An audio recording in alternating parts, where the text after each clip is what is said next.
All right, there's a little nuance in that statement from Mr. Albright, who I don't know personally, actively. See, to me, actively, yeah.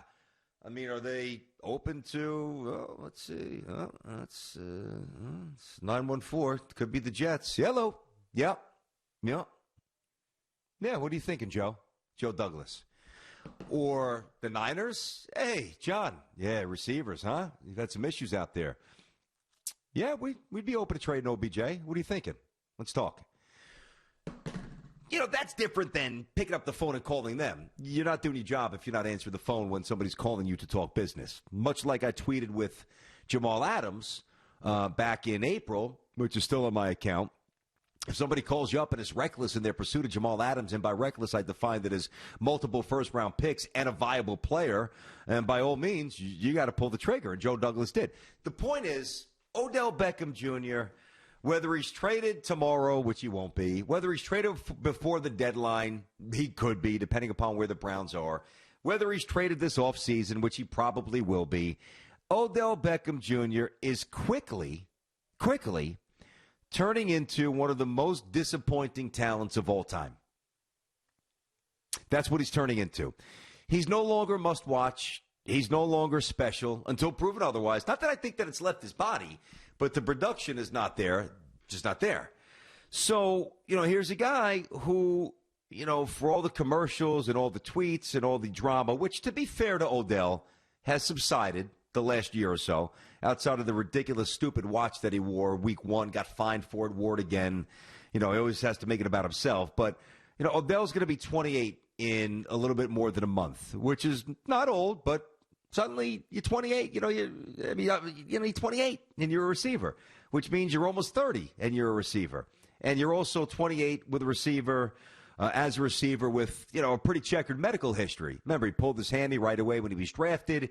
He's had foot issues. He's missed a lot of games. I guess that would have been 2017. He only played 12 or 13 games. He's had a checkered medical history.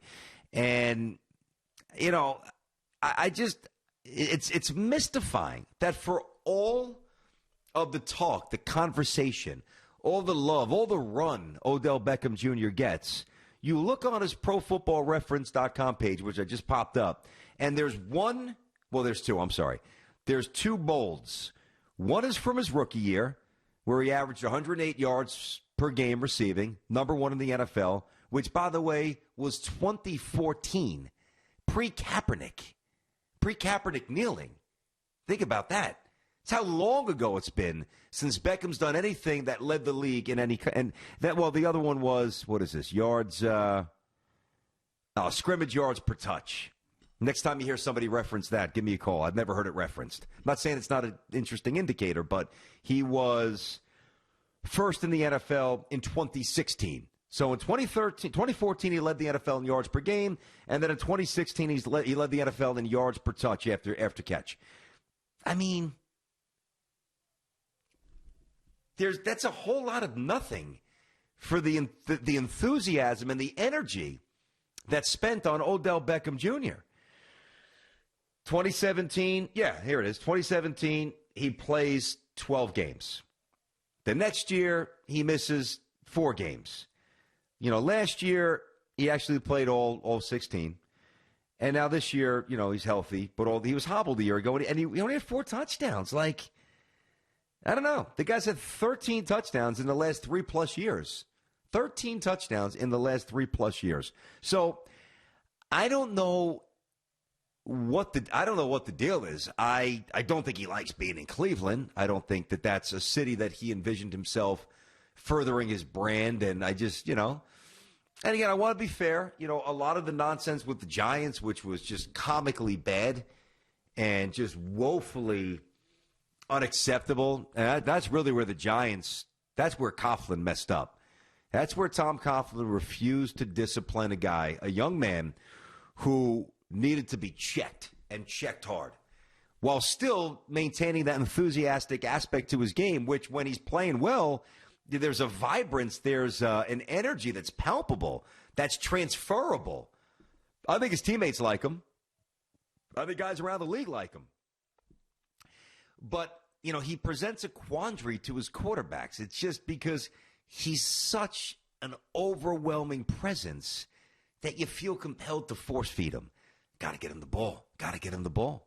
And then when he has listen, Jarvis Landry, who's a little bit banged up now, but if Jarvis Landry has a game where he gets 3 targets, 2 catches, 28 yards, you're not going to hear a peep about it.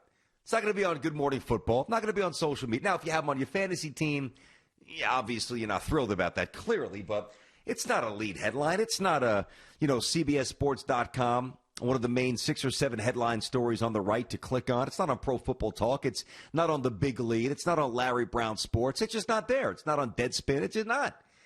But when Odell Beckham Jr. has 3 targets for 2 catches for 22 or 23 yards in an ugly loss, an unsightly loss, pathetic loss to a divisional rival, it's going to generate content, and content, no matter what they say, they feel it. That's the one thing about pro athletes. They can never say, I don't pay attention to the outside world, because you can't believe them. Back in the day, athletes could say that.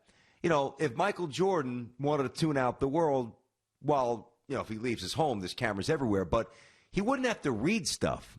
Michael's not getting in his car in 1997, getting in his Porsche and looking at Twitter. He's not hopping on Instagram, taking 9 pictures of himself like LeBron James is and getting, 1.7 million likes and 723,019 responses, replies. He doesn't have to read the newspapers, or he didn't have to. So for these athletes who say that they're not connected, and there's very few of them, to be fair, but, I say this because I think it presents a larger issue to the Browns, for the Browns. And for the Browns, I mean Baker Mayfield. Now, here we are, year 3. He looked mechanically unprofessional. And I'm just going to leave it there because I didn't play quarterback. I didn't play football. Tiki comes. Tiki get into that. You want Phil Simms to break it down, Kurt Warner. That's great. I'll let those guys do it, quarterbacks. I just know I look at a guy and he's all out of whack, and I'll leave it at that in layman's terminology, right? But, he's a guy who's had a chip on his shoulder, which is what propelled him to this point, overachieving, number 1 pick, leaving schools, down on the depth chart, walk on to the Heisman, to the first overall pick, to trying to save a city in the football sense. In his first year, he really seemed to be as if he was on track to do that with 27 touchdowns, a rookie record. It's a stat that I've referenced a lot. He was terrific. I've told you before, I remember watching the game against the Jets in week 3. I'm like, Tyrod Taylor's playing. We're going to beat this guy. He's not that good. And then as soon as Baker Mayfield came off the bench, I forget who he threw it to. Could have been Njoku. The first throw that he makes, I'm like, ugh. It just felt a little different. It looked different. And the crowd reacted differently. What happened? Jets lost. And Baker went on to have a good year. Then he regressed last year. Did he regress because Beckham was there? No, not totally. But Freddie Kitchens was a mess over his head. The offensive line wasn't great. Mechanics became a little askew. And nobody really checked him. I don't know if he was in the best of shape. He was doing all these commercials. And it's just a strange dynamic. It's, that's why, like, think about this. When the Warriors were largely as inept as the Browns have been. Brian Sipe won the MVP in the late 70s. You had that little flicker.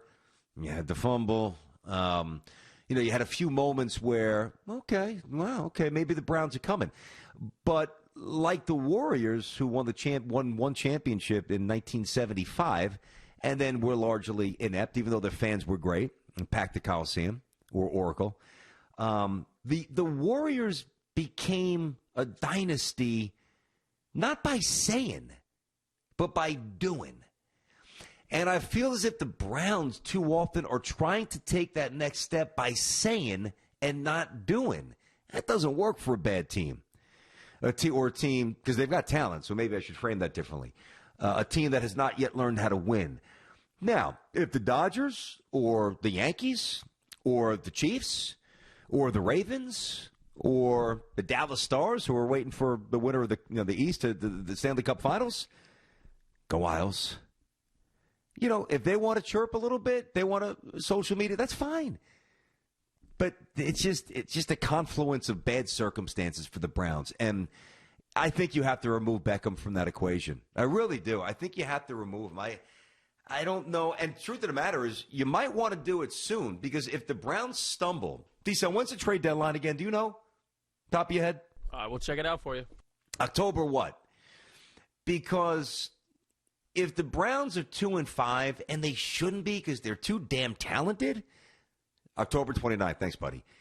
If they are 2-5, we're 3-6, and at that point they want to trade Beckham. You know what happens? The rest of the league says, "Give you anything good. You got to get rid of this guy. You have no leverage. You have no position of power. Whereas if you do it now, proactively, or after a win, if you win tomorrow night, maybe you get back a conditional fourth from a team that's desperate for a receiver, like, I don't know, the Pats or the Jets or the 49ers. Or, I don't know, maybe the Rams could turn him into something. I don't know, I'm just thinking out loud. Maybe you get him with Russell Wilson, you go for it all. You already have Metcalf and really good players. Maybe you bring him in there. I don't know, maybe Philly gives it a shot. Carson Wentz, he needs a little more weaponry too. There's teams out there that would covet his talent and would give you a little something, but not if it's too late. So it is what it is. D-Cell, you think he's on the team by the trade deadline? I do, but not for a lack of trying to trade him. Interesting. The talent is there. I just don't know how many NFL franchises are interested. Yeah. Well, especially now we see so many teams where, they're popping on second-round guy. Michael Thomas is a second-round guy. I know he hurt his ankle the other day. He's out a couple of weeks, which stinks. But Michael Thomas, second-round picks, there's been a lot of them that have really popped, even beyond that, the stars. So, the need to, I don't know. He's so confounding. He's as talented, pure talent. I think he's got as much talent as anybody that's ever laced up cleats at the wide receiver position. I really do. Yeah, he could be a little bigger. So that strength-speed ratio, I'm not saying that that's the best. But burst, elusiveness, straightaway speed, quickness, deceptiveness, hands, the catch radius, not in terms of sheer size, but nothing's out of bounds for this dude when he's on top of his game. Thanks for watching. Make sure you like and subscribe, and don't forget to hit that bell to be notified when we drop fresh content.